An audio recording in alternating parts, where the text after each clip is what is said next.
ito ay rated SPG. Striktong patnubay at gabay ng magulang ang kailangan. Maaaring may masiselang tema, lengguwahe, karahasan, sexual, horror o droga na hindi angkop sa mga bata. Isang mapagpalang araw mga kapamilya, ang mga dapat nating abangan sa Coco Martin Sigabo. Naging mabigat ang sitwasyon sa pamilya matapos marinig ni Samantha ang mga salitang binitawan sa kanya ni Ricardo. Hindi niya matanggap na ganoon na lamang naging tingin sa kanya ng kanyang sariling ama. Lalo na nang maikumpara siya sa pagkakawala ng kanyang kuya.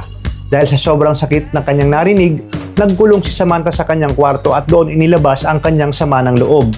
Agad naman siyang sinundan ni Isabel. Kinausap niya ang kanyang anak at humingi ng paumanhin para sa mga sinabi ni Ricardo.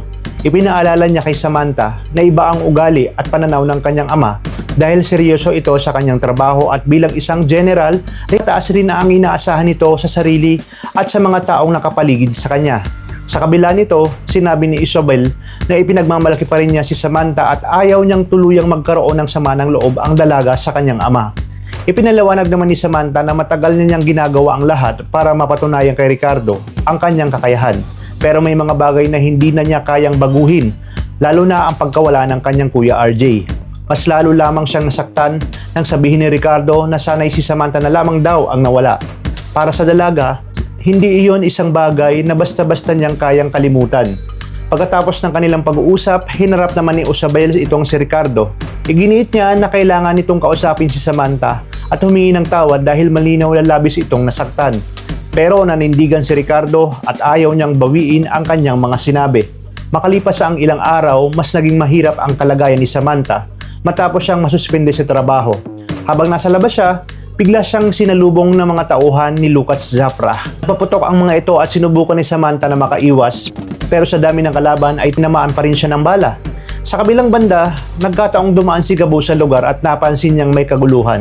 Nang makita niyang sugatan si Samantha, agad siyang kumilos para tulungan ito. Kinuha niya ang isa pang baril at hinarap ang mga taong umaatake sa dalaga. Matapos mailayo si Samantha sa panganib, dinala niya ito sa ospital bago nga siya umalis. Nagtanong si Samantha kung sino ang tumulong sa kanya pero hindi nagpakilala ng maayos itong si Gabo. Sa halip sinabi niyang magpahinga muna siya at kailangan niyang maging maingat dahil maaaring bumalik ang mga taong umaatake sa kanya.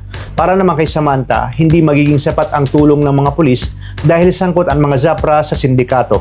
Nang malaman ni Isabel at Ricardo na sinalaki si Samantha at agad silang nag-alala, dumiretso si Ricardo sa ospital ngunit hindi niya naabutan ang kanyang anak. Samantala, nalaman na nila na si Samantha ay nakuha ng mga Zafra at gagamitin nila itong panlaban sa anak ni Mariano na si Victor Zafra. Ibig sabihin, palalayain nila si Samantha kapalit ng kalayaan nitong si Victor Zafra. Pakaabangan natin ang mga susunod na kabanata dito lang sa Coco Martin Sigabo. Maraming salamat sa inyong panonood at pagpalain tayong lahat, mga kapamilya.